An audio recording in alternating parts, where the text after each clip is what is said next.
Assalamualaikum warahmatullahi wabarakatuh. Hello everyone, my name is Raisa Alika Sapitri with the number 12050309191 from class E. In this video, I will interpret a video from YouTube with side translation.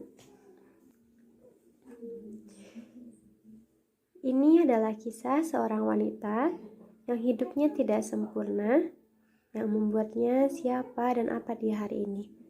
Ini adalah kisah seorang wanita yang mengejar impian dan aspirasinya yang membuat orang lain menyadari bahwa jika kamu berpikir bahwa hidupmu sulit dan kamu menyerah untuk itu karena kamu berpikir hidupmu tidak adil, pikirkan lagi. Karena ketika kamu berpikir seperti itu, kamu tidak adil terhadap dirimu sendiri. Ini adalah kisah seorang wanita yang membuat orang menyadari bahwa terkadang bukan masalah yang terlalu besar, tetapi kita yang terlalu kecil, karena kita tidak bisa menanganinya. Ini adalah kisah seorang wanita yang seiring berjalannya waktu menyadari bahwa kebahagiaan sesungguhnya tidak terletak pada kesuksesan, uang, ketenaran. Itu terletak di dalam. Kebahagiaan sesungguhnya terletak pada rasa syukur. Aku percaya pada kekuatan kata-kata. Banyak orang berbicara sebelum berpikir, tapi aku tahu kekuatan kata-kata. Kata-kata dapat membuatmu hancur. Mereka dapat menyembuhkan jiwamu, mereka dapat merusakmu selamanya. Jadi aku selalu mencoba menggunakan kata-kata positif kemanapun aku pergi. Mereka menyebutnya kesulitan, aku menyebutnya peluang. Mereka menyebutnya kelemahan, aku menyebutnya kekuatan. Mereka menyebut aku cacat, aku menyebut diriku memiliki kemampuan yang berbeda. Mereka melihat kecacatanku, aku melihat kemampuanku. Ada beberapa kejadian yang terjadi dalam hidupmu, dan kejadian-kejadian itu begitu kuat dan DNA-mu dapat berubah. Insiden atau kecelakaan itu begitu kuat sehingga menghancurkan fisikmu. Mereka merusak tubuhmu, tetapi mereka mengubah jiwamu. Kejadian-kejadian itu menghancurkanmu, merusakmu, tetapi mereka membentukmu menjadi versi terbaikmu. Dan hal yang sama terjadi pada diriku. Dan aku akan berbagi apa yang sebenarnya terjadi padaku. Saat itu aku berumur 18 tahun ketika menikah. Aku termasuk dalam keluarga yang sangat konservatif, keluarga Belaj, di mana anak perempuan yang baik adalah yang tidak pernah mengatakan tidak kepada orang tua mereka. Ayahku ingin aku menikah, dan yang aku katakan adalah jika itu membuatmu bahagia, aku akan mengatakan ya. Dan tentu saja, itu tidak pernah menjadi pernikahan yang bahagia. Baru sekitar 2 tahun menikah, sekitar 9 tahun yang lalu, aku mengalami kecelakaan mobil.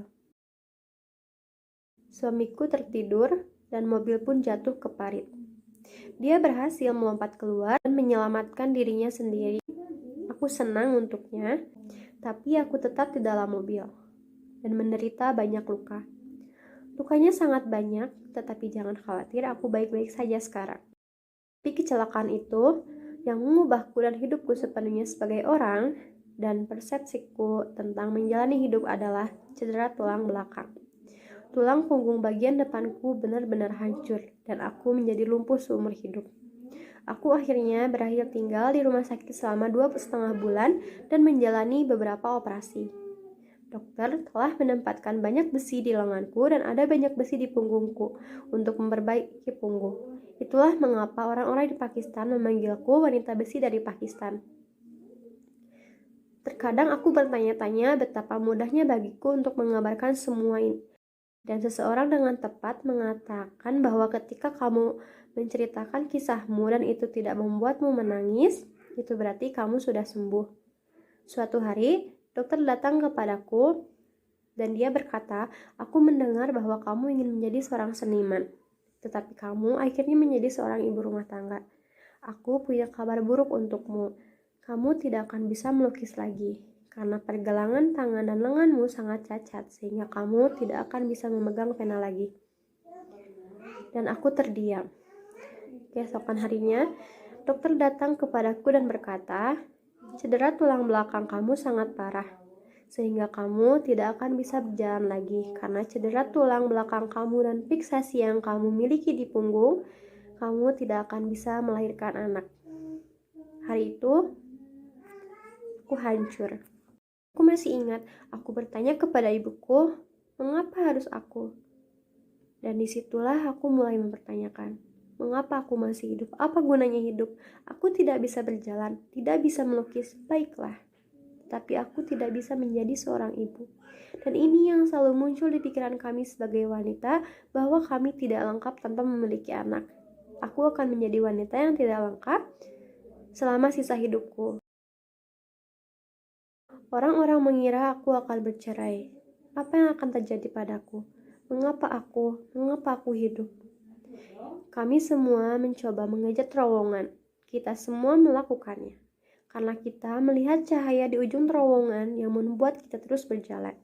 Teman-teman, dalam situasi ini ada terowongan yang harus aku lewati tetapi tidak ada cahaya.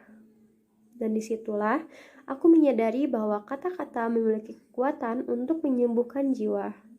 Ibuku berkata kepadaku, ini juga akan berlalu. Tuhan punya rencana yang lebih besar untukmu. Aku tidak tahu apa itu, tapi Dia pasti punya.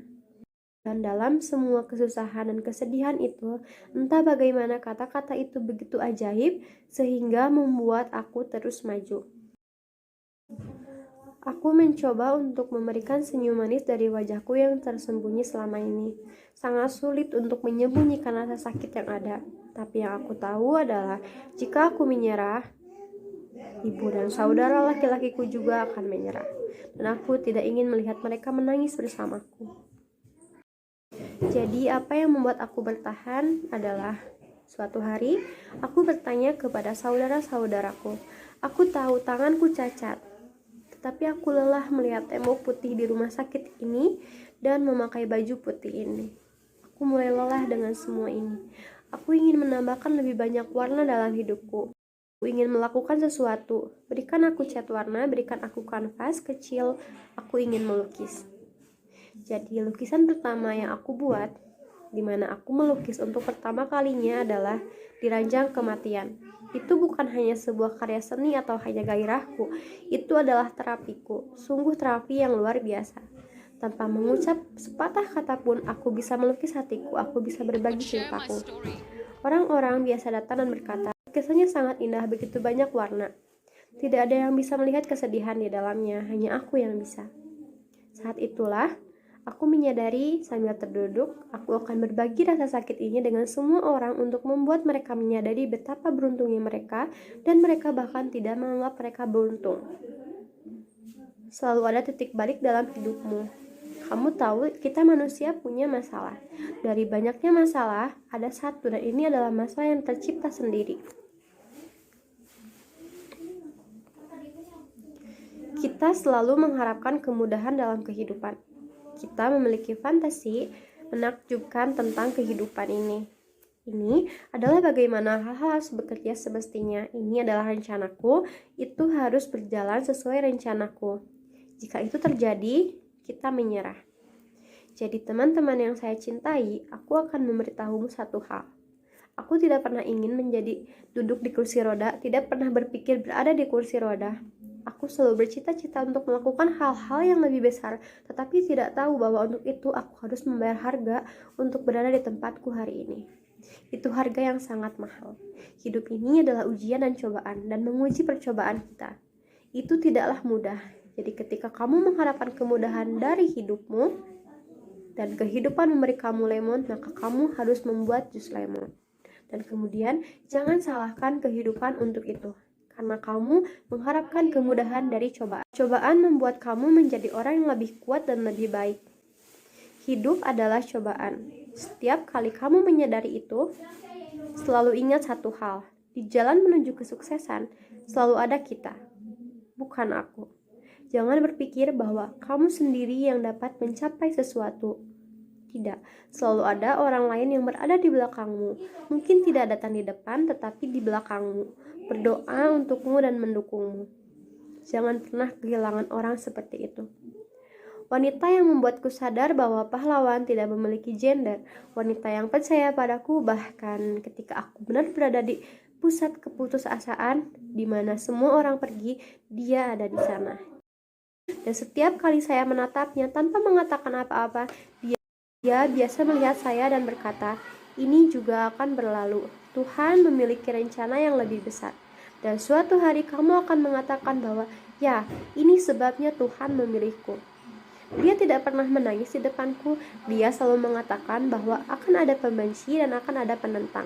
Akan ada orang yang tidak percaya, dan kemudian akan ada kamu yang membuktikan mereka salah. Ibuku, dimanapun aku hari ini, aku bukan apa-apa tanpa dia. Jadi ketika kamu menerima dirimu apa adanya, dunia akan mengenalimu. Semuanya dimulai dari dalam. That's all. Thank you for your attention and sorry that if there's some mistakes. Wassalamualaikum warahmatullahi wabarakatuh.